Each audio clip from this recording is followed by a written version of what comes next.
And what's happening, guys? Welcome along to another episode of 420 News. It is Friday. It is high day. Hope everybody's good out there. Hope you all got your essential ingredients here for the 420 festivities, for the old civil disobedience that takes place every show here on 420 News. I initially said that I was going to leave the smoking just to the Friday shows, like the civil disobedience protests, but it just slowly just became a thing of every show.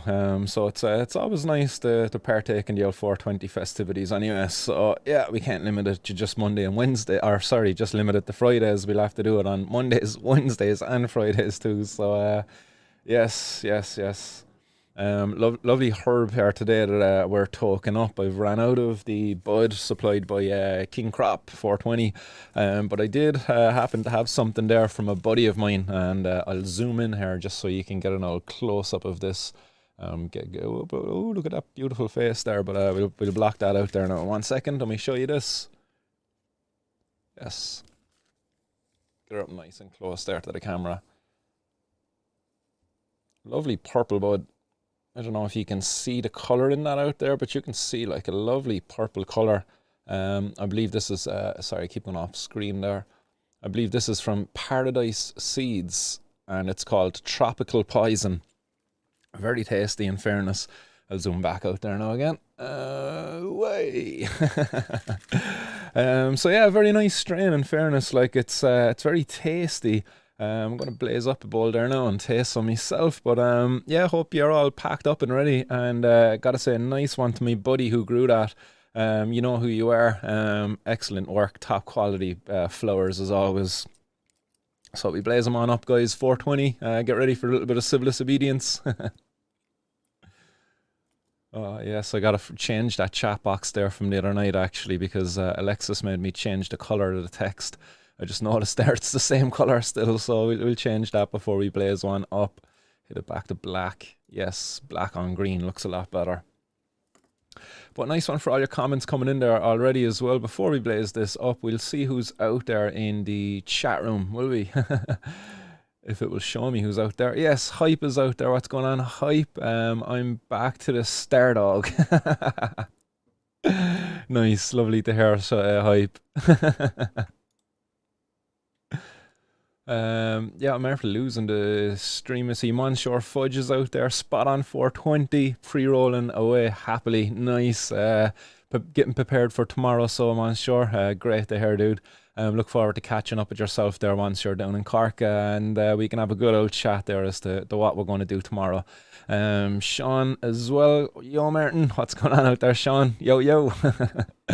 Mark Andrews out there as well, saying hi, guys. And Oshin is there as well. No tobacco, Frankenstein joint it is. What do you mean Frankenstein joint, dude? No tobacco is the way it should be. Mixing tobacco in with your joint is more Frankenstein, if you were to ask me. Just pure cannabis, but that's the way it's meant to be. That's as nature isn't intended it to be. So we'll blaze up. We won't want to disappoint nature today. Keep it pure, guys.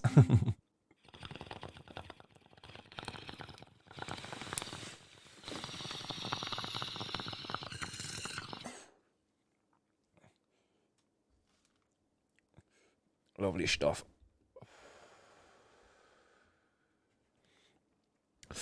Who knows? Who knew protesting could taste so good? Podge is out there as well. What's happening, Podge?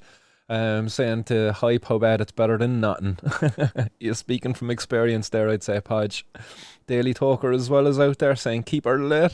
And Rudy 1985T saying flying home tomorrow, haven't smoked in almost 4 months, can't wait to talk up on Sunday.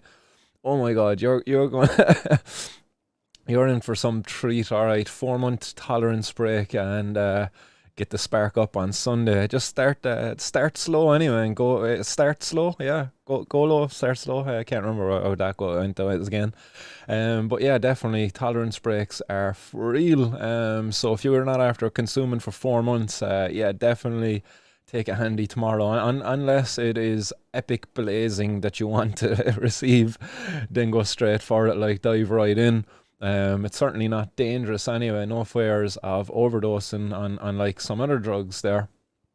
when you go on tolerance breaks. But yeah, cannabis is great. Enjoy that one, Rudy.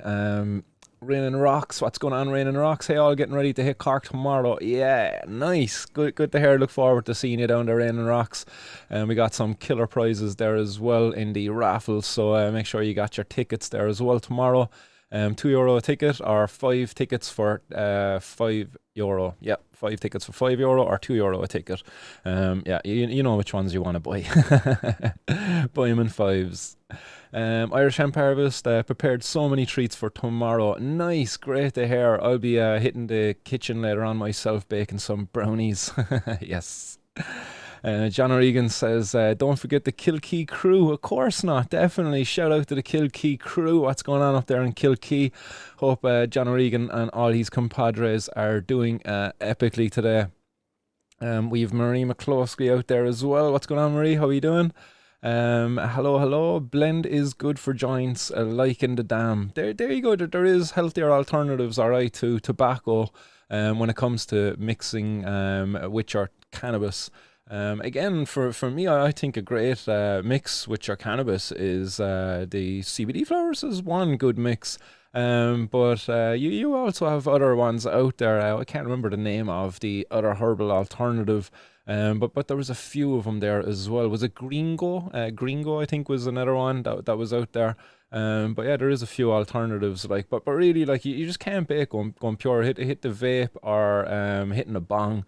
It's probably the easiest way to go pure. Rolling up little blunts as well, just rolling up pure is it's a pretty good way to go. Just roll up little one skinners, little pieces, just as they did in the movies. Who else is out there? Still getting through all the names. WRT Gunners out there. Pad Whelan. Frankenstein is the ends of all the roaches. No way. Oh, stop. Oh, no. That is a heartbreaker. Is that what who said Frankenstein there earlier? Oh man, that doesn't sound nice at all. I've never been that stuck, to take all the ends out of the ashtray of the joints, and to roll one up or something. Even if I had a bit of hash there or something like that, I don't think we would have. That would have been nasty. I had a buddy, he knows who he is. I don't think he's out there listening. But he used to break his down stems. If he ran out, and I have a down stem here, and you can see it, that's nasty. But my buddy would break his down stems if he ran out of smoke, and he'd smoke the tar on the inside of the down stems. I was just like, oh man, really? I'm just like, come on, I've never been that desperate for a smoke. Never. I just go without. How many times I've been without cannabis and I had dirty down stems there, and I never would be tempted to. Not a hope. Anybody else out there have done that? Come on, be honest, guys, if you had. At least DB Woodcraft has never heard of Frankenstein's either. Certainly not something not something that you'd be proud of if you did, anyway. So nice one for educating me there, Pad. Really appreciate that, bud. I'm sure a few more out there as well will appreciate the education being dropped there about what are Frankensteins. Mark Andrew Morgan, what's going on? He says, yeah, that'd floor me super lightweight.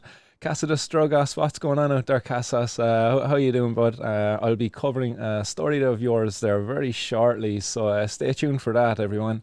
Kitmar is out there as well. Cassidus Drogas said, happy to join you in your pure protest. There you go, guys. Pure herb and pure of heart. Hype says they're going to Whitey. Oisin Bradley Moore says, are the plants you put down still standing? Unfortunately not. There is no plants that I've planted as part of the civil disobedience remaining around the city, meaning that, yeah, the campaign was incredibly successful. Not only did I gather the attention of the public in a very good way, it's overwhelmingly supportive, but I've also brought attention to the waste of time that there is with the Gardai, especially at a time when we can contrast it against all those unanswered phone calls, so while the plants aren't there, mission successful, I would say, in the objectives that were set out to be achieved by that campaign. And the campaign continues. It's not over yet, guys. We've another month or two there of half decent weather anyway that we'll make use of it. And as I said, the next protest outside of tomorrow, the next civil disobedience planting of cannabis plants will include some patients. So I look forward to that. We're just trying to work out the finer details as to where would be a good spot. We're thinking about maybe going to Stephen Donnelly's office above in County Wicklow, I believe his office is. So stay tuned for that. Announcements will be made, or maybe you might just see a live video one of the days pop up outside of Stephen Donnelly's office. But I will do my best to keep you all up to date on that. Green tea is out there as well, and Daily Toker. What's happening? Green tea saying, I'm a wee bit of a blue dream. I'm chopping down a C4 by Faster Buds later. Bust evening. Nice to hear, green tea. I hope you got yourself a nice spring-loaded scissors and you aren't using the manual kind of ones, because you get the old welts in the back of your fingers there from using those scissors. You want the spring-loaded ones. I'm sure you've got those, all right. But yeah, that's a nice evening to be looking forward to. I wish I was looking forward to that now. But look, making brownies is just as good. Hardest part of my evening is going to be not eating the brownies until tomorrow. And Greenbeard is out there as well. What's happening, Greenbeard? Yes, Cork, here we come. Yes, the Rebel County. Nice one, Greenbeard. Look forward to catching up with you tomorrow, dude. I'll have a nice old spliff rolled up there for you, bud. Bernard Splendid is out there as well. What's happening, Bernard Splendid? Amy Riley is out there as well. Hi, everyone. Hope you're all well, she's saying. Nice one for that, Amy. Hope you're doing well as well. Darren Boylan is out there as well. Tea bags for tobacco. No way. Have you actually done that? Like, tuck the tea leaves out of tobacco, or sorry, out of tea bags and use them instead of tobacco? That would be a strong taste, I would imagine. But interesting. I'd say a tarry old roach as well afterwards. But yeah, interesting one. I've never tried that either, Darren. There you go, guys. You learn something new every day. Like TV Woodcraft Jet is out there as well. Dan Jackson, Podge85, Kitmore, Bernard Splendid again. Yeah, see all your comments coming in there. I think that's everybody up to date. Rihanna Ash just joining in there as well. Stuck in work, take a hit from me, Marty. If you insist, Rihanna, I suppose I'll pack up a fresh bowl for you here. Just if you insist. It's a shame that you're stuck in work and you can't participate in the old protest that we do here on the 420 News. So yes, 420 bowl just for you. Green tea saying, I have a pair of chicken massas for the wet trimming and fiskers and curved bonsai scissors for the dry. So you do a bit of both. You do a mix of wet and dry trimming. That's nice to know. I've always, anytime my buddy has done trimming, anytime I've done it myself in the past as well, I always just went straight for it with wet trimming. I've tried the dry trimming and I just felt that I was losing too much afterwards. I just didn't like touching the buds. Yeah, unless you left a good bit of stem there so you didn't have to touch them. And then, yeah, you just had to be a bit more careful. I just felt like they were very fragile after you dry them. But maybe then when they're wet, you're lured into a false sense of security, thinking they're not fragile, and maybe you overhandle it then as a result. Who knows? Like, to each their own. I'm not knocking it. I think definitely each method has its own pros and cons. But yeah, nice one for sharing that. And yeah, Rianne, this one is for you especially. So blaze them on up there, guys, if you got them.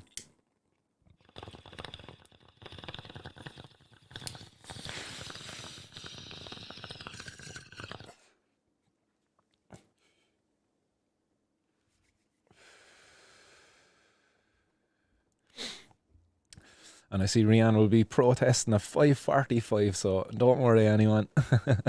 That's good to hear, Rianne. And we might be still here protesting at that time, who knows.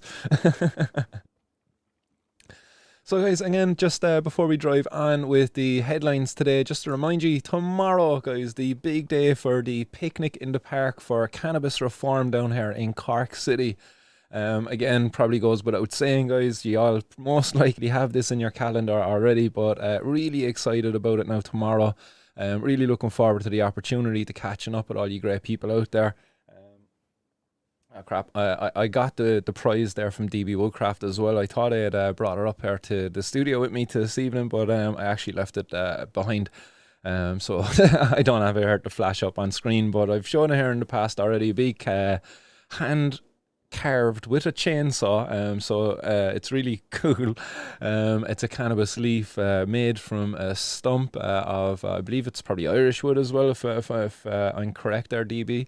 So really cool prize. Then we have GB is out there as well. Greenbird gave us a lovely range of nutrients, and if memory serves correct, I believe there's going to be some cannabis seeds there as well.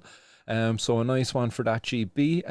Then we and also, Jesus, not to forget the rare as hell Greenbird tent slap. Yes, for all you collectors of stickers out there, Greenbird's rare as hen's teeth, as the man put it himself.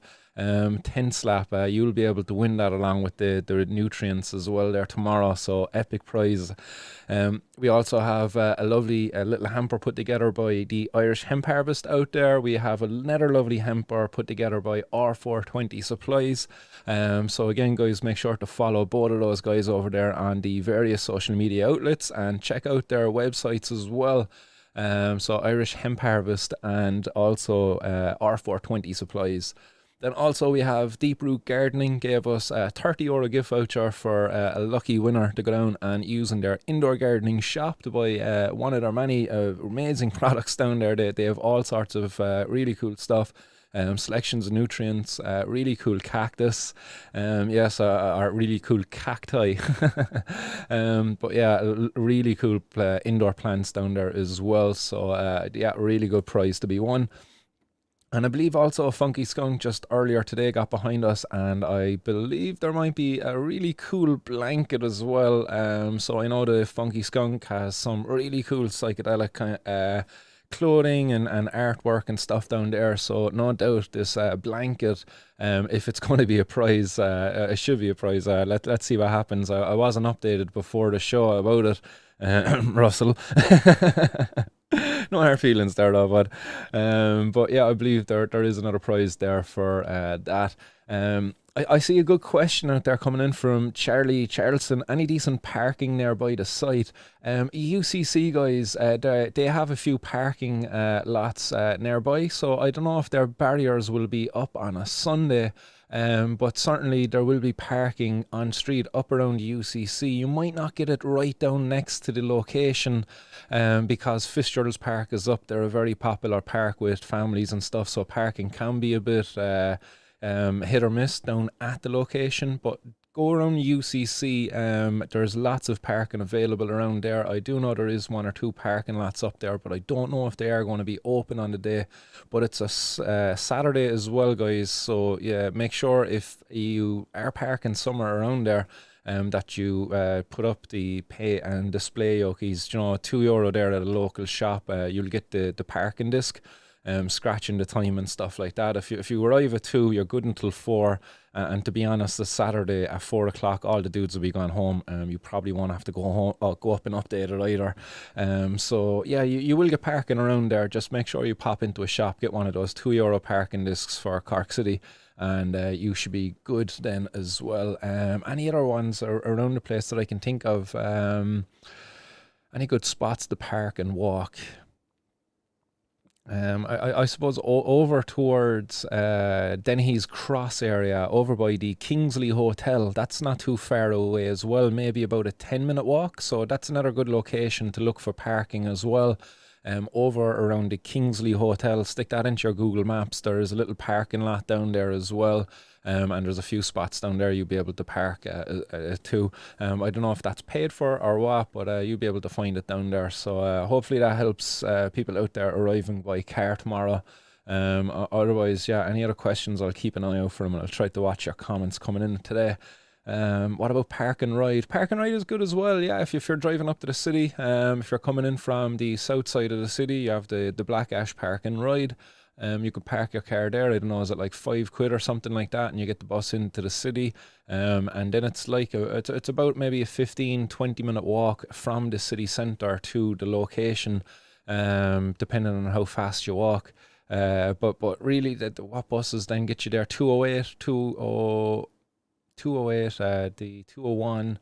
There's a few other buses there that will bring you out past that way as well. If you need to get more buses, if you need public transport, if you've got disability pass or anything like that, definitely those buses, check them out. Again, the Mardyke Skate Park. If you put that into Google Maps, that'll be the nearest landmark to the green that we're going to be in for the protest. So hopefully nobody will have problems there tomorrow. Right, let's drive on with the news. Unless there's any more comments coming in, any more questions coming in, more importantly, there about tomorrow. Daily Talker might be able to get a bus to Cork tomorrow. Anybody want to meet up for the day? Yes, guys, get in touch with Daily Talker there. It'd be nice for people to be able to link up and again, make new friends, make new compadres, and just go forward. That helps us organise much better into you might meet somebody from your own area actually heading down that you didn't even know was a smoker. I think that happened to Monsieur Fudge. He was saying that the last day, him and his old doll, they were down at the train station waiting to go to the event or something, and I think they bumped into somebody who was going to the event, or they didn't realise until they got to the event that, like, hey, this dude is going to that event as well. Oh, he's one of us. Like, and they got to know one another. Update me on that there, from sure. I believe there's something along those lines anyway. But the connections get made. Like, this is what these days out are all about. As much as it is a protest, guys, it's an opportunity for us as a community to grow and get to know one another, and to break down all these barriers, or like stigma and fear of one another that's been brought about because of the prohibition. Boom, no other questions I can see there at the moment. Darren Newcomb, hi Martin, how do I get in touch with the Danka Shannon dude? King Crop 420 over on Snapchat if you want to get in touch with that dude. Not too sure what the story is with him. I haven't seen an update there on his story. I don't know if he's out of product at the moment. Bad timing if he is, but hopefully he might have got stocked back up. But King Crop 420 is the Snapchat of the dude. So yeah, definitely check that one out over on Snapchat if you're in Cork City. That's a sound dude. Hook me up with some nice bud there to sponsor the show in a time of need. Dahi is out there as well. What's going on, Dahi? I hope that people show up for the right reasons, bro. The world is waking up. Yeah, that's it, Dahi. I'm sure many people will be showing up to this for the right reasons. Cannabis prohibition is wrong. So we're all going to unite under that banner that cannabis prohibition has got to go. This is what this protest is all about. A protest against the prohibition of cannabis that caused so much suffering. You have the patients that go in there, the people criminalized because they want to consume the herb. And also, people might want to come down and support this because they're environmentalists. They see the benefits of cannabis, and from the eco standpoint, it is an incredible crop, has a lot of industrial purposes there to it. So it's not just for the smokers, while the civil disobedience part of it kind of is, for the consumers of cannabis. Just the day in itself, coming down, showing your support. You don't have to be a consumer at all to come down. So definitely ending prohibition. It's what we're all coming out for. Just looking there now, see a few more comments. Irish Hemp Harvest, just wondering, Martin, will there be a table there on the day, or should I bring one? Yeah, if you'd like to bring a table, that would be very handy. I won't be bringing any table myself. I don't have a need for one. I don't think any. I didn't. I have a speaker, a microphone coming down along, a megaphone, microphone stand, and the prizes. Should have probably got maybe a table to display the prizes on, but yeah, I could probably borrow one from my mum if I need one. Shout out to all the great mums out there. Exactly, Dahi. You're spot on there. Saving people's daily torment and pain. Take care. Nice on you too, pal. Have a nice evening. Right, let's drive on, guys, with the news. So for today, the 420 news. Let's start off with the article featuring good old pal Cassats, the drugass out there, Graham de Barra.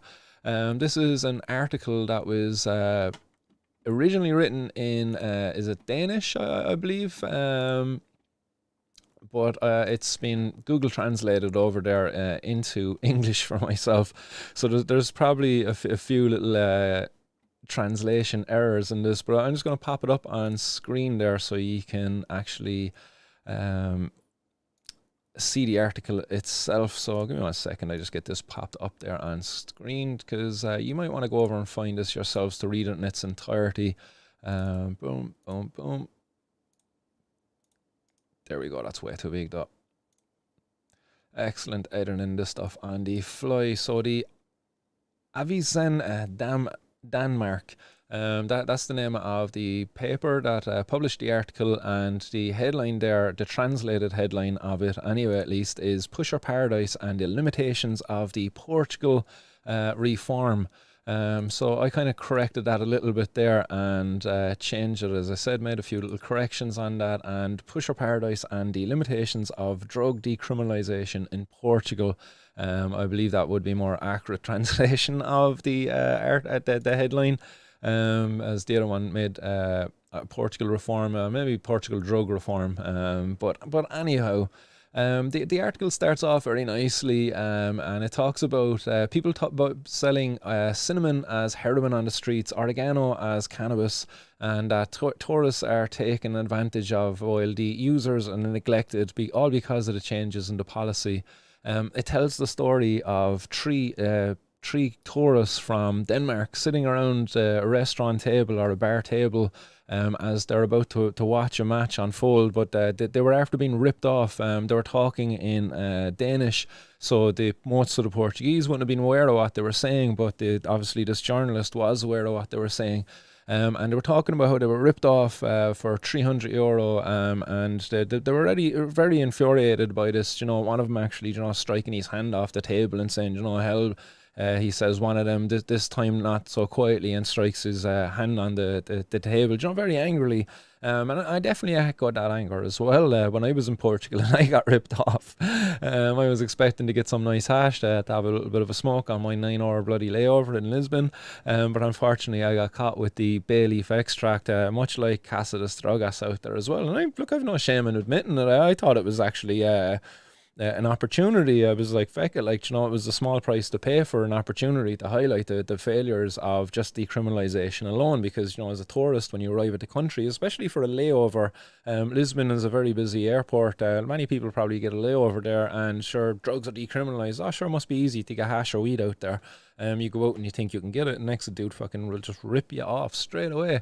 And that's exactly what happened with these dudes, and they bought a white powder, the guys from Denmark, and they stuck their finger into the bag, had it out, try off it, and they started freaking out, and they're like, for fuck's sake, do you know what I mean? And this is it's either flour or baking soda or something, as the story goes.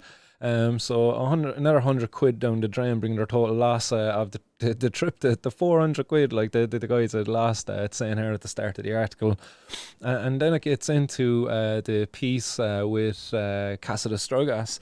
It says, for Graham de Barra, all this headache for the tourists and stuff with the rip off drugs on the street, it's become an art for him. And it says the Irish activist has bought all of the fake drugs that he could get his hands on in the streets of Portugal, and made an exhibition with them, and was born the House of Drugs. Casas das Drogas. Casa das Drogas. I keep adding in an extra S there, I think, on Casas. But it says he mixed the cinnamon with boiling water and made them into paintings, and created Andy Warhol-like imitations with the oregano, and exhibited the pieces at Casa das Drogas, a house of substances. That's the translation there, but the house of drugs in Lisbon. And with all that, and all with a meaning, and it's quoting Graham here saying, I have been an ardent advocate for that other countries should also decriminalise drugs for their own use. In Portugal, it solved the heroin pandemic 20 years ago, but it has gradually become clear to me that the model itself does not solve the problems related to drug trafficking, poverty and homelessness.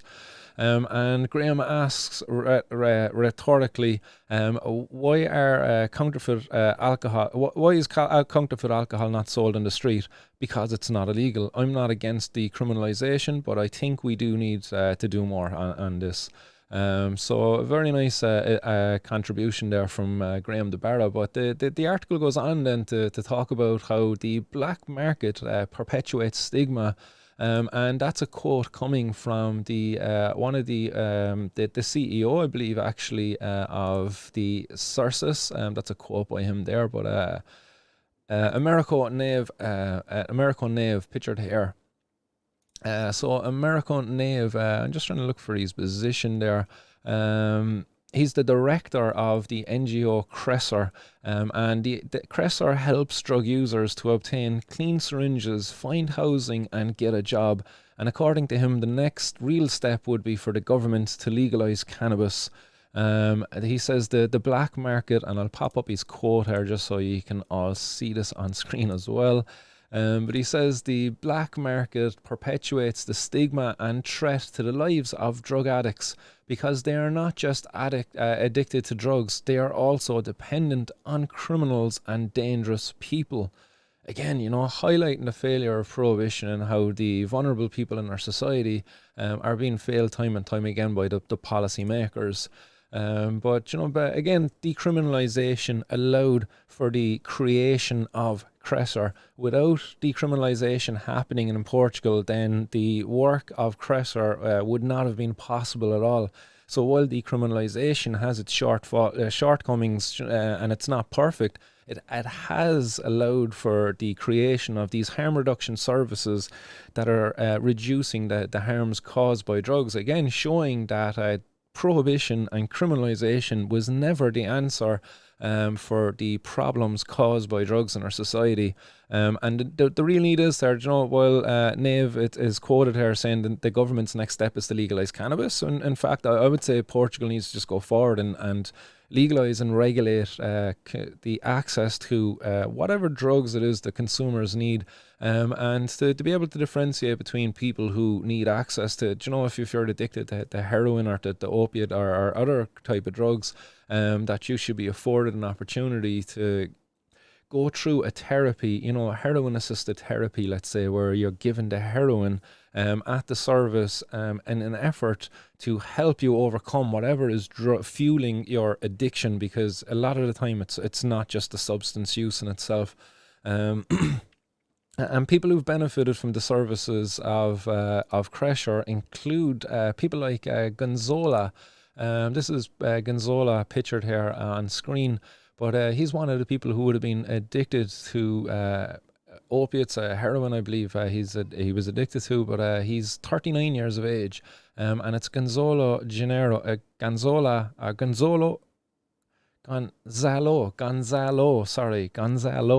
Janeiro. Sorry, I just want to make sure I get the dude's name right. And his piece contributed to the article says that even though it is 25 degrees hot, he's half pulled down over his ears, and that along with the scared hands and arms makes him appear fragile. So he's displaying a lot of the hallmarks there of the life of a person who was addicted to drugs under the era of prohibition, but he's then talking about showing how that's been turned around now because of the opportunities afforded to him through the services such as Cressor. And the picture is actually taken inside of the van that he's driving, and he actually he still uses heroin. He smokes heroin now twice a week, it says here.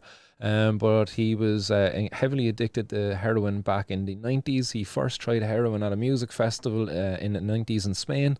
And he says at the very same festival, a friend of his died of an overdose. And since then, he's never stopped.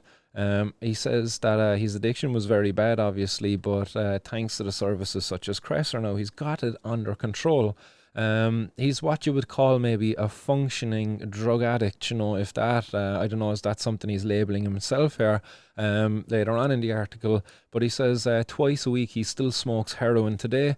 but he has learned to control it, for the job of Cresher has made sense to him to stand up to, and Cresher would never have existed if Portugal had not decriminalised drugs, he says. But the system still does not tolerate well-functioning drug users like himself, and the police are still taking our drugs, even if it is for our own use. And that's another quote there from Gonzalo. So again, like, the decriminalisation has its shortcomings, but again, you know, he's seen the benefits of it here, but he's also expressing, you know, that we still get targeted by the cops. The cops don't tolerate us. While he's holding down, you know, a 5-day-a-week job with the crash, or however many days he's doing, he's driving a van, he's picking up people who are addicted to drugs, and he's actually bringing them to the COVID-19 vaccine centres. You know, hold whatever your opinions are out there about vaccines and and all this stuff, like, but the guy is doing a service to his community that under the model of prohibition he would not have been able to have done. You know, and I suppose outside of the vaccine, it was probably maybe before that was there, he was probably picking up people and bringing them to and from whatever services were over there, such as the mobile drug injection centres, because sometimes these centres would be located at areas, you know, maybe there was something going on there. I don't know what the work of the Cresher services was before he was dropping people to the vaccine centres. But again, you know, just look what was afforded to him because of decriminalisation, and again, look what could be afforded, what more could be afforded to him if we just do away with the whole criminalisation aspect of it, take him out of the arms of the criminal organised gangs who are supplying the drugs to him currently, and instead, you know, supply it through the pharmacists and all of the regulated outlets that we already have. So a very good article, guys, and it's well worth going over and checking it out. The final piece of the article that I just want to bring up before I finish with it is the mayor over in, it talks about the mayor here, but where is he, the mayor of? Mayor of Porto, Rui-Moreira. And he's the mayor of Porto, and it says, I'm a little tired of hearing about the dignity of those who use drugs. So that's a quote from him translated here through the thing. So I don't know like how accurate that is, but like really it speaks for itself. He's like, I'm a little tired of hearing about the dignity of those who use drugs. Like, well, like how cruel is that really? And it also goes on to say then that he does not believe that Portugal's drug policy protects the majority of the population, and he is in favour of the country reintroducing criminalisation, setting up hundreds of extra video cameras in the big cities, and cracking down hard on all drug users. Like that's a very extreme view to go. You know, you compare that like to the story there of Jesus, what's his name, Gonzalo. You know, you compare that to the story of Gonzalo. If we go back into the model of criminalisation, the services of Cresher most likely would have to go away again. People like Gonzalo then will have to hide again, because if the cops are out there, you know, ever more targeting people like Gonzalo, then that's not going to be good for them, you know, and it's only going to add to the hardship of their life, and cause more problems there, leading to more drug use, leading to more problems seen in the health services because of increasing number of overdoses. Like it's like how horrible that is, like that they come out and just like, you know, and nobody really judges them on it then either, like outside of ourselves, but like that's a very horrible position to be holding, that you're in favour of going back to this model of criminalisation despite all of the benefits that have been seen. Again, shortcomings, yes, but benefits like that cannot be denied, like, and should not be denied either. So go over, check that out if you want, guys. There's a bit more in that article that I didn't include, stuff there from João and a few other contributors. But a very good article, so nice one, Casa de Stragas, for bringing that to my attention, and more than happy there to share that one with people. Yeah, I see lots of comments coming in there as well. Casa de Stragas saying, when Portugal regulate cannabis later in the year, I can definitely see activists pushing for more safe supply. Crack cocaine seems to be the most used after alcohol and cannabis. That seems to be the case here as well in Ireland, actually, very interestingly. Crack cocaine now is they're saying like 80% more people. Is it? I don't know. There was some numbers there going through the media recently in Ireland, and I just can't remember off the top of my head. But crack cocaine becoming much more of a problem here in Ireland. And I've been told, like, if meth gets a hold here, that we could be really in trouble. But yeah, crack cocaine seems to be raising its head now. Again, prohibition doesn't fail. Like, we need to be more proactive, and let's get what did I say? Like, get the horse before she bolts. It's too late locking the gate once the horses are to bolt, and we've an opportunity to lock the gate here at the moment through regulation. Let's actually control these drugs before they explode out onto the Irish market more than what they already have, to the benefit of the organised crime gangs then, and to the detriment of our communities. Prohibitionists, it's mad. We'll touch off the prohibitionists in a bit again, and the realities of this war on drugs. So the next article I want to bring to your attention, guys, was an article over on the Farmers Journal, I believe it's called. Should Irish farmers grow hemp? That was the headline of that article, and it's an article that goes into some of the ins and outs of Irish farmers, and there's a few quotes there, a few little interviews with some farmers, including that of Bill Buckley. Bill Buckley is a farmer here in County Cork. Apparently, he says here that he's been dry stock farming, and it's not possible to make a living alone with that. And he says if I wanted to continue farming, I knew I would have to find something else. Going just skipping ahead out of the stuff. And he's telling the journalist here as to why he's growing hemp. So I'm going to pop this up on screen there just so you can see this again for yourself, so you can go and find this article. Boom, there we go. So should Irish farmers grow hemp? That's the question being asked. And I say, go check this one out, guys. I'm not going to read into the whole lot of this, but I just want to go scroll down through it and bring your attention to, I suppose, one thing. I'll do Control F, and it's already up there because I did this a while ago, and I typed in the word prohibition, and there isn't a single mention of prohibition in the article. Cannabis then, when I type cannabis, there's 3 mentions of cannabis in the article. It's a rather large article. It's very interesting. The mention of hemp then, if you type in hemp, hemp is mentioned 73 times. Okay, fair enough. Look, there's the hemp cooperative in there, and they're all talking about it. But it's very interesting, you know what I mean? You do these little searches. For me, I thought it would have been interesting this 2C prohibition mentioned in there, because the prohibition of cannabis has caused a massive barrier to the ability for our farmers to compete on the international stage on a global market, a global market that's worth is multiple billions anyway. And that's the cannabis market. It's incredible. Like the industry is huge. And again, look, more red tape. They talk about here more red tape. But where I wanted to go to is the variety matters. And this is coming in here. It says, because farmers plant a certain variety of hemp, depending on the end product, there are varieties better suited to fibre, for example, which grow up to 3 meters high.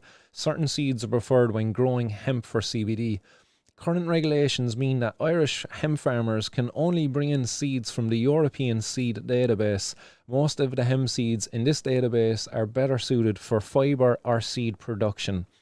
Because all of these seeds were never intended for CBD production at all. Like that's what they were developed for. These seeds were developed over years by farmers for the production of hemp seeds, for the hemp seed oil, and for the fibre of the plant, the herd. And that was it. That was never for CBD. There's 64 varieties over there on that database, and none of, like, 3 of them maybe are suitable for CBD production. I believe the Finola is, and it's mentioned here actually within the article, the Finola, it only has up to 5% CBD. And that's on like a good day, you know.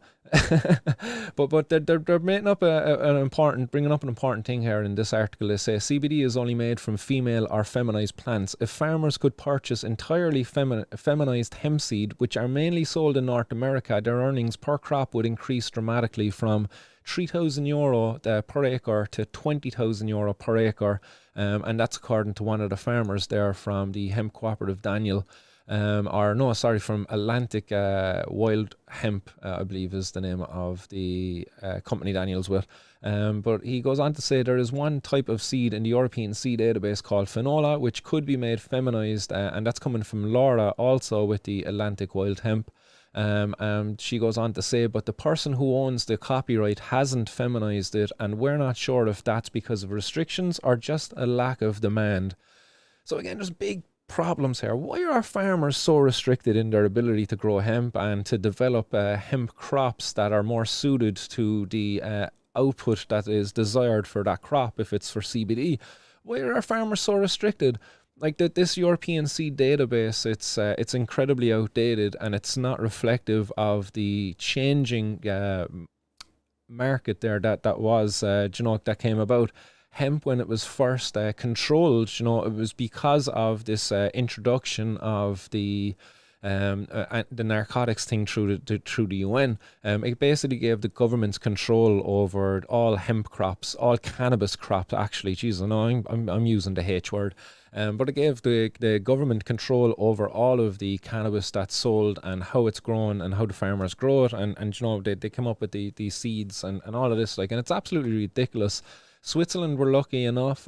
Switzerland, why they're outside of this, is Switzerland signed up to the European Union a bit later than the rest of us, so they got excluded for this. So now they have an ability to grow cannabis plants up to 1% THC, I believe, over there, maybe even 4 and 5% now, maybe even higher now. Actually, did they not change their laws actually recently? So yeah, forgive me. Actually, they probably have a much better market over there now at the moment, maybe growing. Pardon the pun.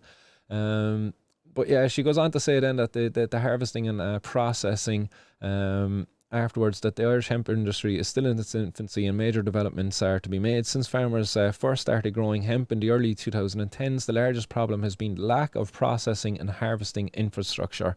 If we wanted to have a huge hemp fibre market in Ireland, we would need a decorticator, and there isn't a decorticator in the country yet that can do industrial amounts. And Laura says we're still in that period where everybody's trying to figure out how we'll get how well it grows in their specific area, and it's a bit of a learning curve. So if you want to go over and check that article out yourself, guys, look, I'm not going to read out any more of it. I just think it's a big pity that they didn't attack the whole prohibition of cannabis, because it's failed. Kids in the street can get cannabis. You can buy it on Snapchat. You can buy it on Instagram. You can buy it everywhere. It's ubiquitous. It's not, prohibition has not stopped it. What's prohibition done? That prohibition has stopped the innovation within that industry of cannabis.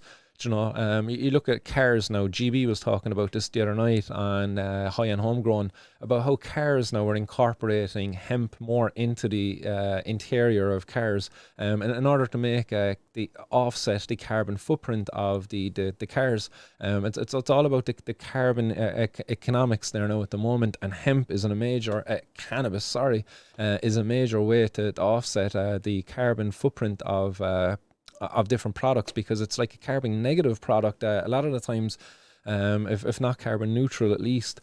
So again, check out the article if you want, guys, in its entirety. It's worth a read if you're interested, but I just thought there was a missed opportunity to again call out Stephen Donnelly, call out the Frank Fian in the article. They were on about why the Health Products Regulatory Authority were regulating the production of cannabis, hemp in Ireland, rather than the Department of Agriculture, as it should be, rightly so. And again, they argue, why is it? But none of them actually said it's because of the prohibition of drugs, because cannabis is seen as a narcotic. Hemp is cannabis, therefore it needs to be controlled. Come on, call this shit out, guys, or else it's not going to change. Big missed opportunity in the article for them to do it. But look, they're business people, I suppose. They don't want to be seen to be too rebellious or whatever. But look, I've done it for you, guys. come on, like, and use the word cannabis more often. You need to do it.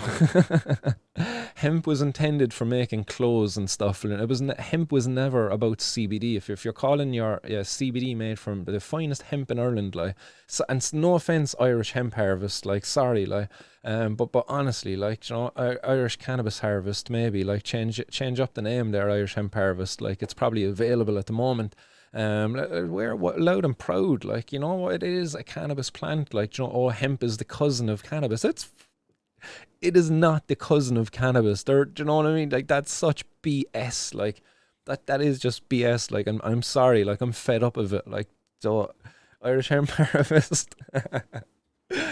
We might see the name change there before the end of the show.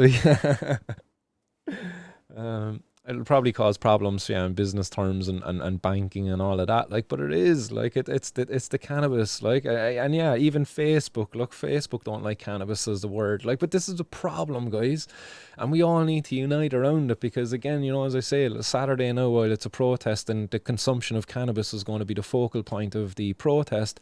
It's about the prohibition of cannabis, and if we can all unite, you know, we'll come to your events, guys, at the Irish Farmers Association or the Irish Hemp Farmers Association.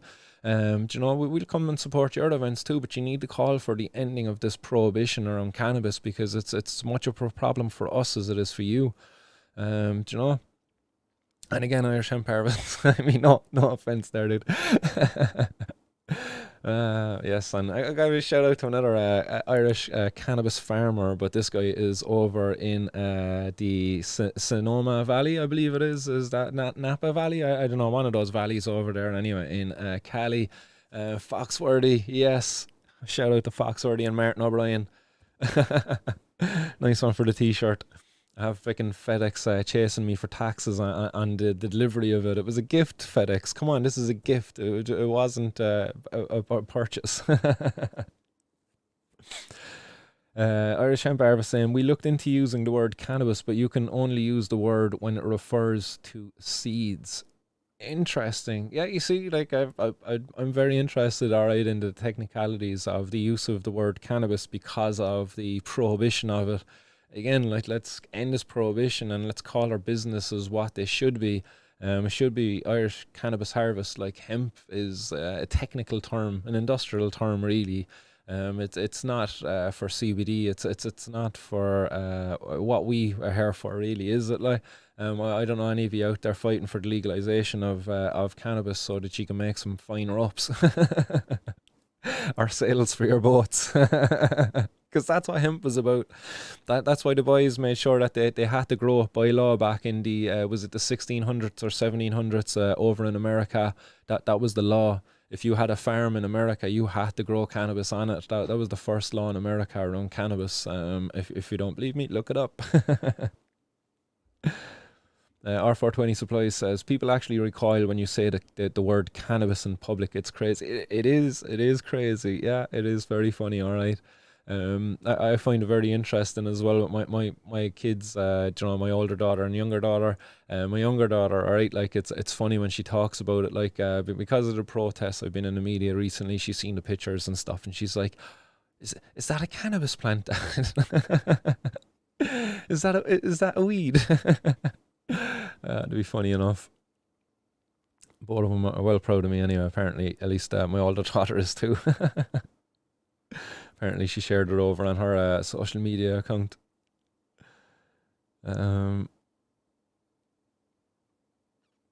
Yeah, well, let's drive on with the news. Sorry, getting stuck into the comments there. All right, but Jazz Pharmaceuticals, guys, that's the next one up. We've touched off with Jazz Pharmaceuticals in the past.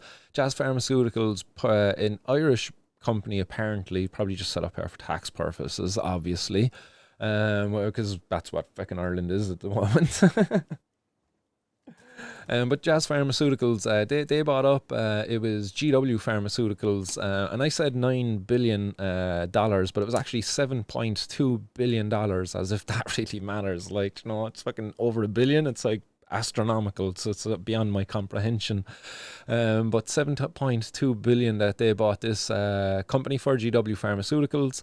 I was talking about them on Wednesday's news because GW Pharmaceuticals, owners of Sativex, are going to be part of that upcoming trial looking at using Sativex to treat brain tumors. Very interesting, and what's that going to do to their bottom line at the end of the years, So at the end of 2021, they're in line now to meet their guidance of 3.02 billion.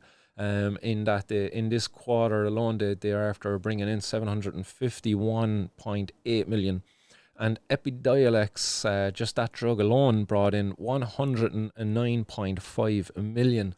So a nice contribution, recent purchase, won't be long paying for itself, and certainly if Sativex is successful in that upcoming trial, you will see that number go way up, And it's not just these guys who are benefiting at the moment. I see other stocks out there in the headlines. I see Tilray and Aurora. Is it Tilray? Aurora and Canopy actually. Apparently their stocks are doing okay again. They're going back up, and also Charlotte's Web is being poised as a big one to get behind. Apparently, if you're into stocks and all that, don't take my advice on it. Just taking it from some a journalist over there who's into the finances. But apparently because of the all of the movements going on within the House and the Senate now around bills to legalise cannabis in different forms, that Charlotte's Web is poised to make some big gains there in the stock market as well. So a very positive Charlotte's Web, some film.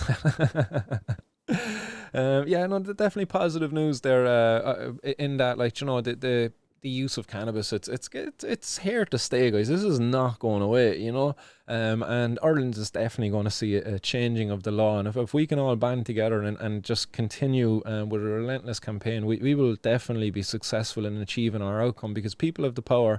Once we're united in a cause, once we're not afraid of whatever punishments come our way, and just get behind it, we can overcome this, because it's in their benefit for cannabis to remain illegal. Let's not forget that, it's in their benefit for me and you not to be able to grow this plant, for me and you not to be able to process this plant into any of the products that they want to make and sell to your loved ones, to your family members. If you to hell with you if you can't afford it. They don't care about that at all. They have no sympathy there.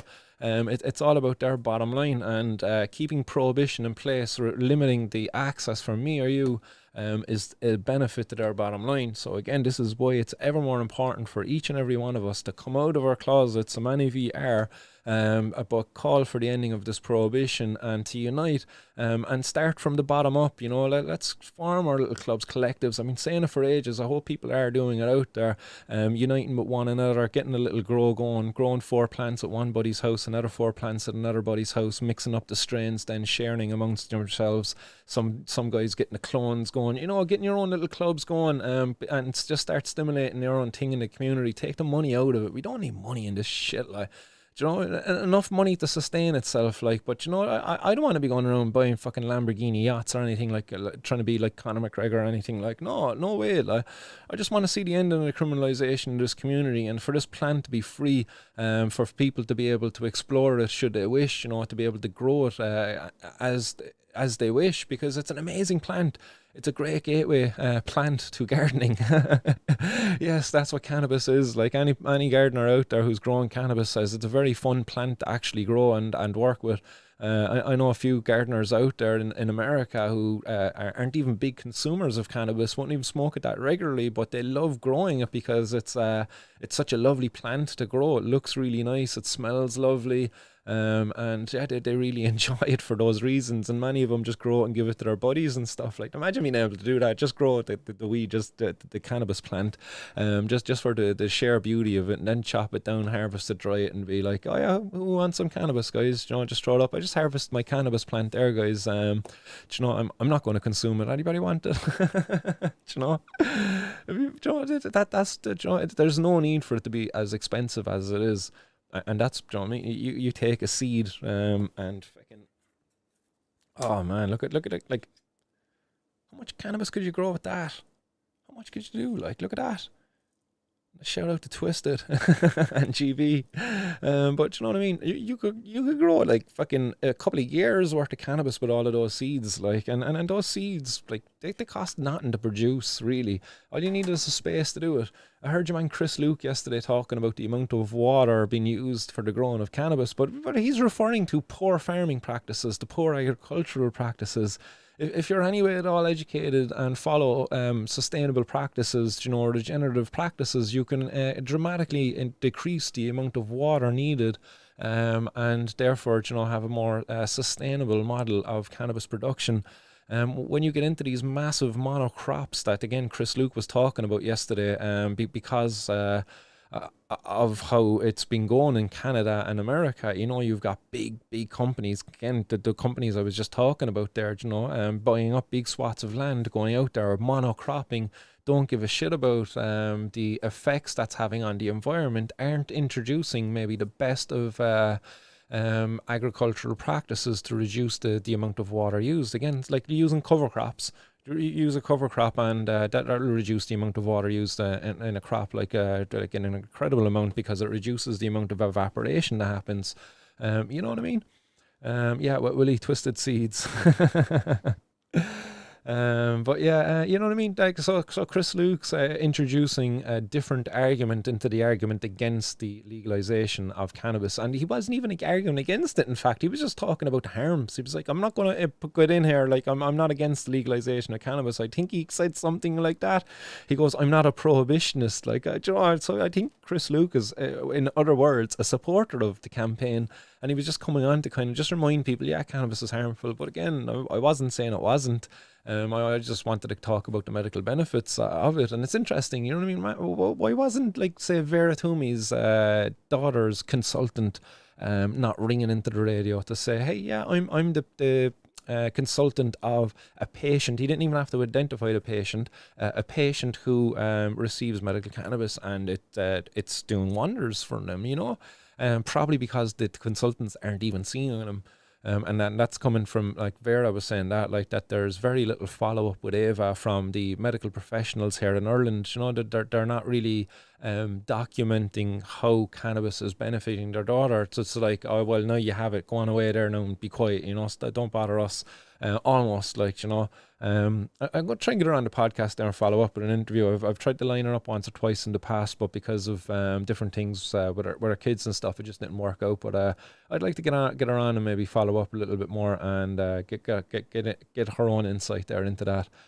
But we drive on then, guys, because like, while we go from this, all the money that's being made out there from Jazz Pharmaceuticals and we look at the organised crime gangs and the amount of money that's being made here in Ireland from that. This is a seizure recently made with the revenue above in the Dublin Mail Service, where, and they've titled it here, Cannabis Honey Horse Tranquilizers seized in the post on the way to all parts of Ireland. So that was the headline of the article. But there was over €100,000 worth of cannabis products that were seized in that raid, or seizure, sorry. And this was at the Dublin Mail Centre, and it was over 6 kilos of cannabis, cannabis resin, including cannabis resin, cannabis infused jellies. There was ketamine, the horse tranquilizer, and then a correction of the title. It was actually butane honey oil that they're talking about, you know, not cannabis honey. It wasn't honey infused with cannabis. It was actually butane honey oil. So it was interesting to see them actually having that label there as butane honey oil too, BHO. It's interesting that they're able to differentiate it now, but maybe it was labelled that way on the product on the way in. So it was interesting enough, but a waste of time. A waste of opportunity. Again, you know, if there was 6 kilos of cannabis there, you're talking about €120,000 of cannabis. Again, you slap a 21% tax on that, and you're talking about over €20,000 that we could be using to benefit our communities. This cannabis was destined for different parts of Ireland, apparently. Like, so these are all different seizures, like, you know, they're all going to different places. There's such a demand out there for it now. We're really missing the opportunity to do something right here, and each one of these seizures is a major missed opportunity. And again, just to remind you, you know, the about all of this, because the article highlights how the revenue commissioners have said that the parcels seized were destined for addresses in Dublin, Wicklow, Kildare, Kilkenny, Tipperary, Clare, Kerry, Leitrim, Antrim in the UK. They say that the illegal drugs have a combined estimated value of almost 107,000. Maybe kilo or two went missing there because 6 kilos of cannabis, or maybe that was including some of the jellies or whatever. It says that they were discovered in a number of parcels that originated in the USA, Canada, UK, Spain, and Holland. Again, you know what I mean? Number of different people ordering these. They're going to be establishing now a group that's going to specifically be targeting these kind of imports now after this seizure has been made. So again, like another load of waste of time. We're going to have the revenue out there, wasting their time trying to stop all of these drugs coming in, reaching their destination, when in fact the best way that we could target these organised crime gangs, if that's what they want to do with this, is to legalise and regulate it. And why I say target the organised crime gangs is because of the comments of your man John O'Driscoll of the Serious Crime, Organised and Serious Crime Services. He's the Assistant Commissioner. Featured him again on Wednesday's show. But again, this is a quote directly from himself. And he says, "It is impossible to completely stop the drug trade, but we are managing it by disrupting the criminal groups and denying them the money which is a source of their power." What have I been saying here all along? Like, you just take cannabis, for example. Use my earlier example. I could grow if I was allowed to grow 10 plants, I could then give that to my friends. I could give it to them for nothing, because if I was able to grow it in a polytunnel out the back, it would cost me next to nothing to grow it. There's no money in it for the criminals then if we can all grow our own cannabis under the sun outside, free from fear of being invaded by these dudes who are saying, oh, we're targeting the criminals. And meanwhile, if you grow your own cannabis in order to not support the organised crime gangs, these dudes will come after you. The very dudes who say that they're against the organised crime gangs. And you're just like, what are you trying to say here? Like, come on. Like, So again, they know it themselves that it's impossible to stop this, but yet they're happy to continue it. That's horrible. Like, that's just horrible. My kids have to live in this society. Like, I hate the fact that these people who are in any sort of authority, in any place of high ranking like this, when this dude speaks, it's, from a place of experience. He's been around for what, 40 years or something. He was up above in Dublin as the whole heroin kind of thing was kicking off back in the 70s and 80s. John O'Driscoll is his name. So he knows the score. But again, it's just a boys' club, really, isn't it? Money for the boys. Because again, after he's quoting that, he talks about, how, it's up to, we have to stay on top of them by making sure our Gardai are like up to speed, with all the latest of technology, all the best of the gear. In other words, more money for the boys, ever increasing budgets for the justice service. And meanwhile, forget about the health of these individuals, the people who out there, the 90% of people that Chris Luke talked about yesterday who can use cannabis quite fine. I believe that's an overestimated number. I believe there's less people get harmed by cannabis. It's probably less than 10%. So more than 90% of people use cannabis quite fine. But these guys, they're the biggest problem then for them is when you get caught with cannabis. So yeah, the war on drugs, they know themselves that they can't do it, don't they? Like, and yet they continue to do it. So we drive on from there because in other news, above in Dun Laoghaire, there was a seizure of cannabis and cannabis-infused edibles again made. A nice looking products there, Cloud9 apparently.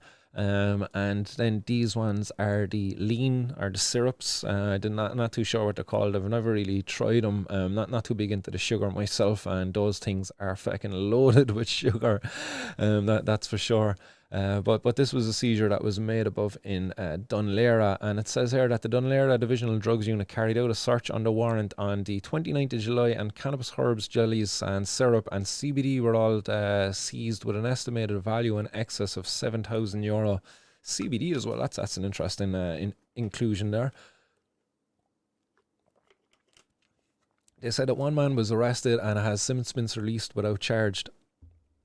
And last month we reported how cannabis jellies are now so prevalent in some secondary schools that principals have written to the parents to warn them about the emergence of drugs sold in the forms of sweets, and a task force has now been established to detect and stop the import and sale of cannabis edibles. And that's the one I was talking about there earlier as well. And this is coming from a senior Garda source. He says the representatives from the FSAI and representatives from Garda Síochána, the HSE, the Revenue, and Customs have been assigned to the new task force to examine this emerging drug trend. So this is the Cannabis Edible Task Force, and they're now teaming up, to stop the importation of them. Again, what a waste of time. The Cannabis Edible Task Force, like, and they wouldn't know their fucking elbow from their ass when it comes to the cannabis edibles, I'd imagine that they wouldn't really have a clue about what they're on about. You'd send them on over to America, let them see a legitimate market where edibles are over there, packaged and properly.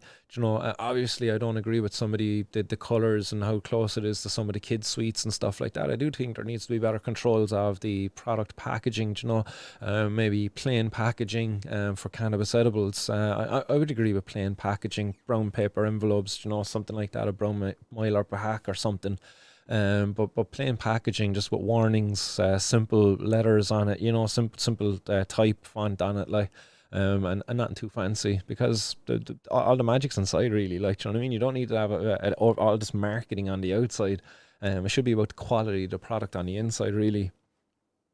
So again, it talks there about the kids that were brought to the Temple Street Hospital, the guys who consumed the jellies above at the was it a homeless shelter above in Dublin? The kids were 3 and 4. They were brought to the thing, but they all got one well afterwards. Like, they enjoyed the edibles. They probably didn't enjoy the old whitey that they got afterwards because they were so small and stuff. But there was no real danger there, except the fact that the products had come from an unregulated source. So if it was just THC as it was supposed to be inside of there, then there was probably little to no risk there to the kids.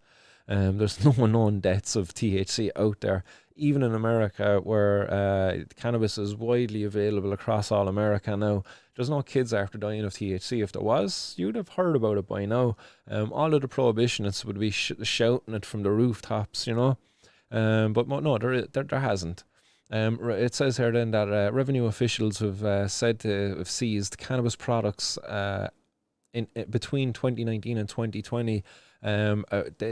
They seized 515 kilos, 10 million worth, and the following year they seized 3 times more than that. So in 2019 there was 515 kilos seized, and in 2020 there was 1,500 kilos sold or seized.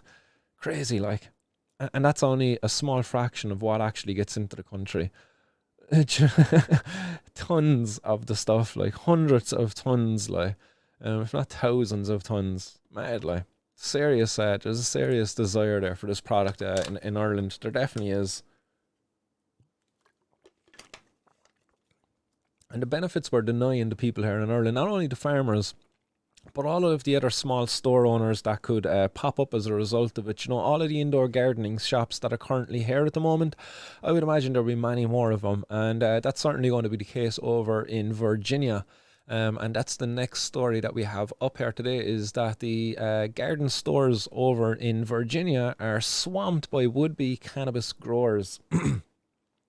And this is because in Virginia, cannabis has recently been legalized over there for adults to possess and to grow, but there is no avenue to buy it there yet. So you can grow up to 4 plants in Virginia for your own personal consumption. I believe there might be an increase of a few other adults in the house that are also going to be included in that. I think it's up to a maximum of 12 plants then. Even if there's 4 of you, it's not 4 per person. It'll be a limit of 12 then in that household. You're capped at that. I believe, I could be wrong on it. But despite that anyway, these stores are swamped, and this is a story coming in from Richard, and this is a picture of Richard here inside in his grow shop. And his grow shop is aptly named Happy Trees. So this is Richard from Happy Trees, and this is an old picture outside of Happy Trees, their little grow box outside. But Richard from Happy Trees was talking about how his store has been swamped ever since adults can now grow cannabis for themselves over there. and he looks forward to catering for the market. And he says that he answers probably about 300 questions a day from the newbie cannabis growers. Richard, if you want to tell him, head over to percysgrowroom.com. That's percysgrowroom.com, and all of their answers will be all their questions will be answered over there. You should get on to the boys. GB, follow up with Richard there, get him onto the podcast, and tell him to get all the guys who needs questions answered to come your way. No partnership could be born there with some of the grow shops over there. But we need this for here in Ireland to introduce decriminalisation of the plant overnight. Again, allow for, say, myself, GB, and all of the other people out there who grow their own cannabis to be able to set up their own little community hub. A not-for-profit model, no profit in it. I don't care if that shit doesn't come for another 4 or 5 years down the road, but put in the avenue there for people to set up their own clubs and associations, and go forth from there. Keep it not-for-profit, allow the growth of the community. Again, a bottom-up growth rather than a top-down growth. Top-down growth is unhealthy for our community. So we want to see this here in Ireland. I want to see the decriminalisation of the cannabis plant, and an allowance there for the plant to be grown, whether it be one plant or 100 plants. I don't really care at this stage. I just want to see the conversation be had and the change be made, and we can always fight for increments later on. I will always be arguing for unlimited amount of plants, but look, we can negotiate. But yeah, nice positive news, very welcome news, and it is a showing of what is to come here in Ireland. So people out there with an ambition to open up your own grow shop, or to those who are already opening and running them, there's good days ahead. But not for Australia, unfortunately. And this is negative news. I should have put this somewhere else and not finished on it, unfortunately. But the Andrews government has quashed pushes to legalise cannabis in Victoria, Australia. And this comes in as last-minute amendments were made to a bill being put forward over there in Victoria that would have brought about some form of legalisation of cannabis. Again, it would have allowed for people to grow their own cannabis at home, and for the opening of dispensaries and different outlets for the sale and supply of cannabis too. This is after over almost 2 years of discussions. And Fiona Pattern, pictured here, is pretty irate, pretty annoyed at the fact of the government now coming in, using their power. This is the Andrews government. Apparently, is it a Labour government? They're saying here, but they use their majority to make the changes last minute that effectively have railroaded the efforts to legalise cannabis over there in Victoria, Australia. It says here the inquiry report to be released now suggests the government investigate the impacts of legalising cannabis for adult use in Victoria, a marginal step that dents the proponents' hopes of a shift in the state's drug policies in the foreseeable future. So that was the last minute change. So they're going to investigate the impacts now, rather than actually introducing the legalisation of cannabis for adult use, as they were arguing for, and trying to get introduced over there. That would have been the best way to investigate it, introduce it. All of the evidence throughout your 2 years of discussion, almost 2 years of discussion, all of it is pointed towards decriminalising cannabis for personal use. And that includes making it legal for people to grow small amounts of plants at home for their own personal use. And that's stated there from Fiona Pattern. And Fiona Pattern also, she's the committee chair of Reason, the Reason Party. And I'm just looking for her quote here. She said, this is her quote, she says, "I found it galling that you could sit in an inquiry for over a year and could do all that hard work, and then the government could simply come over the top and change the recommendations before they're made public." And again, that was a quote from Fiona Pattern, who is quite annoyed about the changes made over there in Australia. Last minute, that have railroaded the efforts to legalise cannabis in Victoria. I think is it down in Sydney? People are allowed to grow their own cannabis. And I think that's like Sydney. There's like some like regional decriminalisation of the possession and growing of cannabis for small amounts, small personal amounts.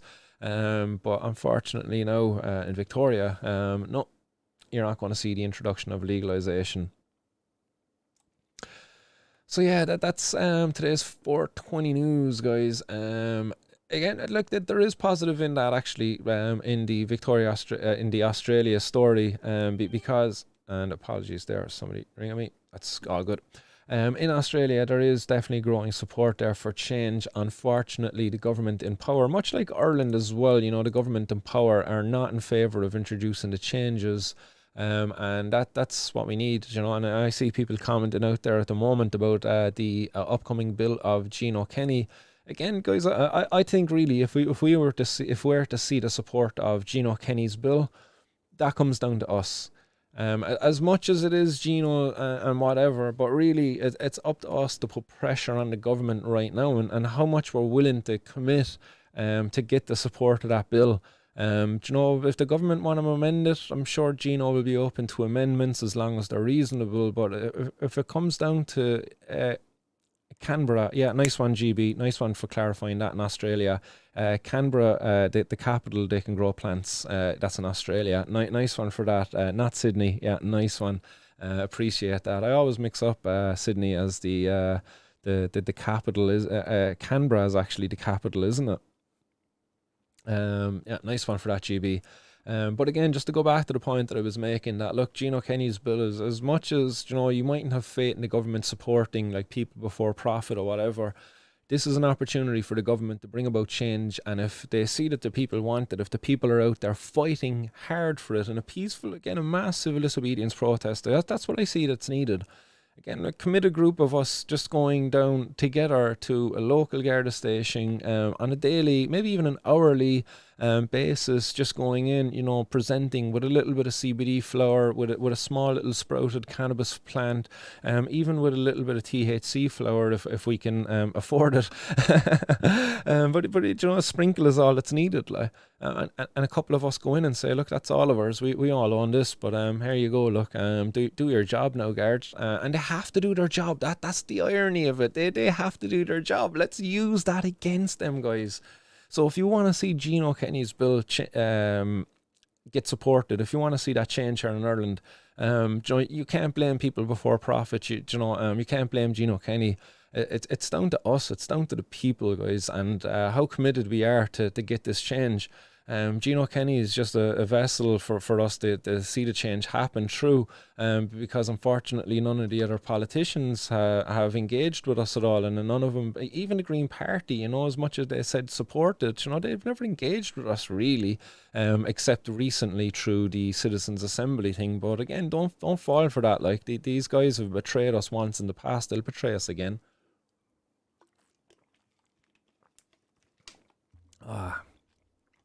So again, yeah, definitely DB Woodcraft, people power, guys. That's where it's at. Saturday, tomorrow, it's just one event, one protest, one opportunity to come out and stand up, and there's going to be a lot more coming in the not too distant future. I'm not taking the foot off the accelerator right now. I'm pushing it down harder, and I hope all of you push down on it too as well. We need to up this and escalate it, because we can't allow these people. This corrupt, guys. We all know this is messed up. We all know this change is needed. Like, we all know the devastation caused in our society because of prohibition. You don't even need to watch this show to know what's been going on out there because of this prohibition. And we need to step up now and to get this change to happen. Let's hope Gino is successful in achieving the open vote on it, as he said. And if he can achieve that, then it's up to us then to be able to get out there, people power, engage in protest, peaceful protest. And don't relent, just keep it up, guys. Even if it's just 5e, go down every day, go down multiple times a day. Each time you go down, the guards have to deal with you. They have to deal with you. just get enough of you to go down that they can't put you all into the holding cells. Because if they think they can chuck you into the holding cells, they might. But get enough of you that they don't have enough room in the holding cells. That's my only warning on that one. Nice one, everybody, for tuning in today. I actually have the 420 line downstairs. I'm actually just going to run down and grab that 1 second. It's in my other phone, and I'll be back to you. 1 second, guys.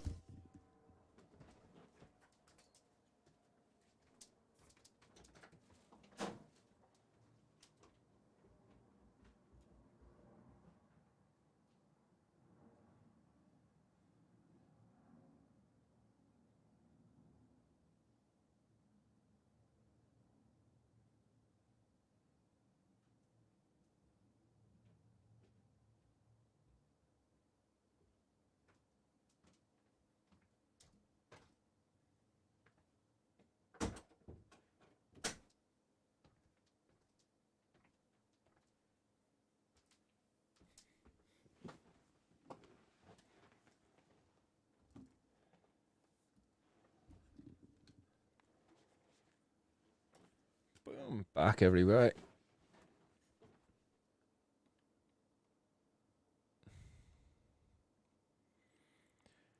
What's going on, Hype? I'm not ignoring you, Hype, if that's who you're referring to. Payment link for raffle. Nice one, Hype.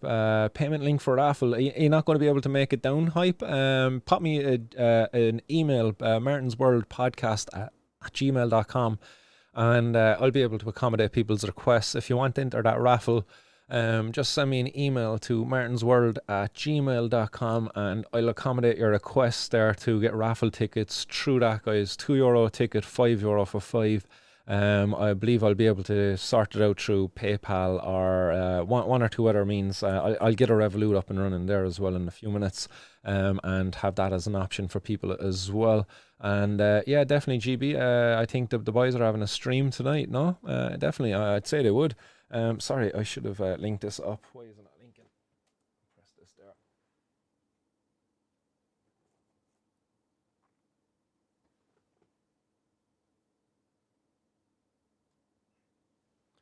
Sorry, just trying to find me. Oh, there it is. Yes, we're connected.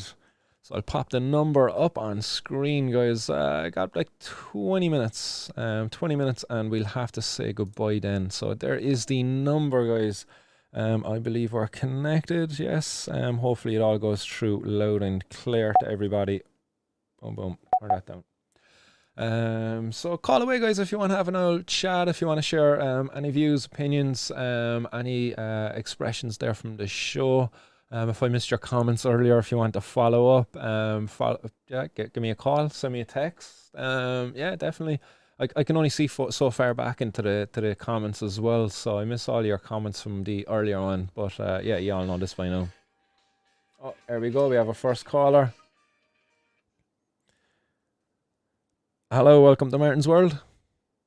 Hey Martin, it's Monsoir Fudge. Monsieur, what's going on, man? You good? Yeah, very, very well. Thanks for the show today and for everybody else obviously showing up. One thing has been grinding my gears.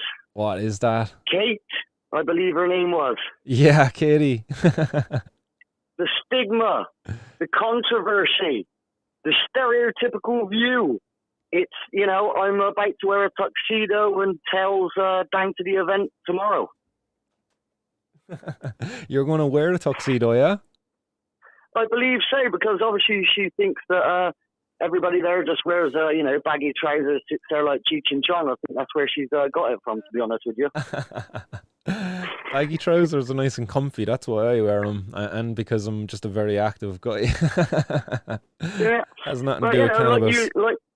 Like you said on the line, maybe she should pop down and have a chat to a few of us, you know, and just see the actual community that we do have. So, you know, maybe we should push it out to her a little bit more. Yeah, I'd say if she comes down, it'll be probably undercover, because she seemed quite adamant that she wasn't going to come down yesterday, that she very much was against what I was doing. And again, as you said, we're not enemies. No, yeah, no, we are not enemies. Definitely, we've the same end goal. But she's making an enemy. But infighting is never good for any campaign. So we need to do away with that. Yeah, and if it wasn't for patients and people's rights, I wouldn't be there tomorrow. Yeah. There you go. Like so that's it. I know many other patients out there who support this cause as well. So Kate was definitely just blowing smoke out the behind. But I have to get that one off my chest, and I'll be glad to see everybody there tomorrow. The sun gods are on us. I've had a premonition. Yes, nice. Excellent. I hope everybody's out there making their own little sacrifices to the sun gods so that we get some lovely weather tomorrow. Well, thank you very much, everybody, and have a nice evening. See you then. Nice one. Have a nice evening yourself as well. See you tomorrow, Monsieur. See you there. So, Monsieur Fudge, so nice one for the call in there. Appreciate that. Really looking forward to catching up with yourself tomorrow. I see some messages coming in. Oh, I'm missing calls. Some people, whoever that was there, if you want to give a call back, as you would have maybe heard by now, I was on with Monsieur. John Finnegan, you late again? John, what are you doing, man? Who have you got now? Hello, welcome to Martin's World. Hello, Martin. How are you getting on? GB, what is going on, my friend? Oh, not too bad, man. Not too bad. I'm fucking sitting back, smoking some cheese. Nice. Enjoy yourself, listening to the show. You smoking cheese, you said, yeah? Chiba. Nice. Very nice. Oh, can't beat it. Yeah, no, I'm talking on some of PG's his A472. That's fucking pucker, man, pucker. Oh, very nice. Yeah, that sounds epic. I hope you bring some extra with you tomorrow, maybe. Oh, of course I will. I will bring a little bit for yourself. Savage. Yeah, like the taste. I tell you, man, I was just giving you a shout about fucking yesterday. I was actually on hold for like 15 minutes on the side of the motorway waiting for them to come to me. What? And I had to go. I got another phone call in the meantime of somebody going, "Where the fuck are you?" I was like, I can't exactly say, well, I'm on the phone with a radio station to give this fucking bitch a piece of my mind. Yeah. But unfortunately, I think they lined up a lot of people for that yesterday. They were very interested in the topic because they said it themselves. It always generates a lot of interest when they bring it up. So there's a hunger for this out there, this content, like so, and this change. yeah, and you know it was like what El Fudgy said. She was, you could hear the passion that she had for her son. You know, she wants this for her child. She doesn't care about anybody else. Yeah. Where we're there to actually say, no, well, we want this for everybody. Yeah. Every man, woman, and child that needs this and that wants this, or that wants to use it just to relax themselves. That's what we're there for. She was just selfish. Yeah, I would agree with you on that. I wouldn't go as far as saying selfish, but I think she was just misled because of the place that it was coming from. You know, the source of her frustration. It was just very emotional for her, and she felt then like that I was jeopardizing that in some way. So somehow, I'm not too sure how. But yeah. No, go on, sorry. No, I was just saying that she felt like I was jeopardizing it, but she never actually said how I was jeopardizing it. She just said that what I was doing was disrespectful, but not acknowledging the place civil disobedience has had in the history of changes that were made in the past. You know, as a woman herself, like, you know, the woman's right to vote and stuff, that was like fought and hard for. Like, there was probably a little bit of civil disobedience involved in that too. Yeah, no, I do agree with you. But like, they take into account THC. THC has so many medicinal benefits. It's not just you sit back and get stoned. Like, I'm after smoking fucking 12 spliffs so far today. I'm not stoned. No, I'm not. I'm just nicely calm. I'm nicely medicated. Yeah. You know, I don't have to fucking throw fucking 15 pills down my neck so far today just to be able to get to this point. Yeah, that's you probably seen the picture shared by Alicia there recently over on Facebook, did you? I did. I actually retweeted and commented on it because I too had stopped. I took 15 odd pills plus a day. Wow. More when I was in a bad way. Since I've given up all my tablets in the space of 2 years, I have lost 4 stone in weight. I have stayed at the perfect level of weight that I should be for my height and my stature. Yeah.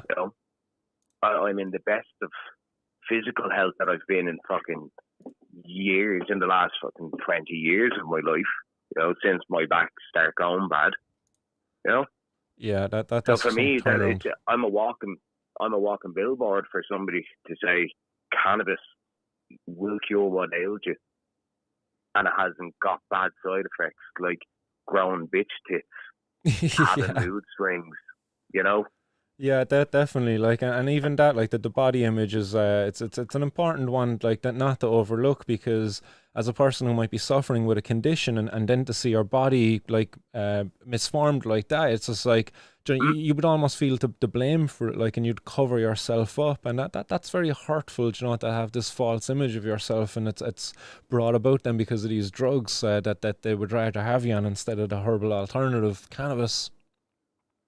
Oh yeah. 100% agree. It's the likes of tramadol. Tramadol are a brilliant painkiller. You take them for a couple of days. You don't take them for a few days. You will feel like throwing yourself off a bridge. Yeah. That the come down, the when you're detoxing off that stuff. Oh my good lord! I nearly divorced the other half because of it. We nearly fucking killed each other, and we never fight.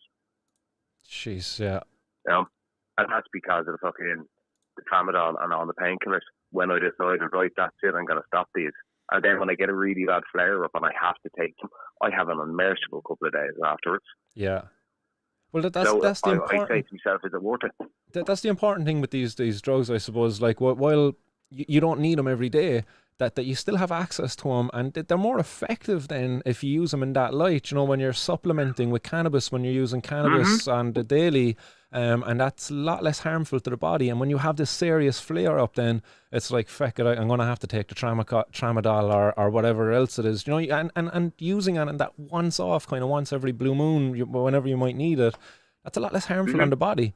That's how they're actually intended to be used, not this everyday kind of affair, like, as pictured there by Alicia.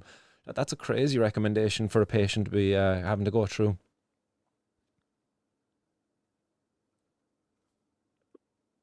Oh, have I lost you, GB? Oh, I have you back there. Yes, thought I lost you there.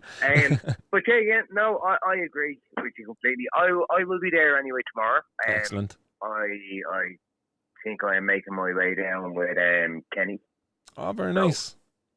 Yeah, we will see you down there, bright and early and bushy tails. That's the job. I look forward to it. I'll make sure I'm on top of my game in the morning, so I get down there early to meet all of it with you beforehand. Happy days. Well, look, I will let you go because I'm sure there's plenty others that want to give you a quick shout in. Savage stuff. I will chat to you later. Excellent. GB, have a nice evening, and thanks for the call. Same to you, my friend. Bye-bye. I'm going to catch you on High and Homegrown Friday, guys. It's the session this evening, so make sure you're checking that one out. You'll be able to catch up with GB and some of his other compadres over there and that. I'm using the word compadre now all day. Fucking Narcos Mexico. But yeah, definitely check out that High and Homegrown, the session this evening, Friday evening. Do believe that they will be on this evening, unless they're taking the night off. And GB maybe wants to get to bed early tonight. He's excited. It's like Christmas Eve all over again. Cork Cannabis Picnic Eve. Fighting Irish says, Martin, our friends, look for a page called Information Group on Facebook. It's an open group. You might find it very interesting reading in there. All right, we'll have to check that out. Information Group over on Facebook. So I'll have a look for that later. On Shore Fudge, 100% she needs educating. Recreational can be relaxation. Disrespect was the worst word. Yeah, that's true. Like, if anyone was being disrespectful, it was probably Katie or Kate or whatever her name was. John Finnegan saying, yes, indeed, Ed Byrne. And Podge85 says she felt like you are going to damage her case, but she's only thinking of herself, though, and no one else. That's very true, too, I suppose. So maybe in that sense, she was a bit selfish. Who is texting?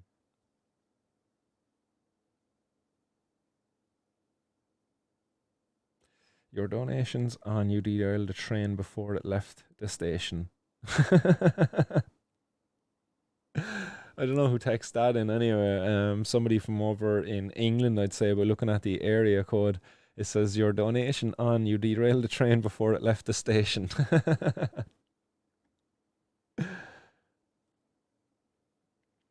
Other comments coming in. Hype, tramadol, Lyrica would have you rattling. Yeah, these are serious drugs there, like that. Again, like, you know, that those are serious drugs to be taken.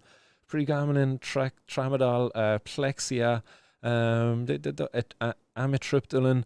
Like, Lyrica there is probably one of the more scarier ones to myself. All of them are very scary, like, but Lyrica, that's a serious one. And tramadol then and the amitriptyline, like that, they're serious as well.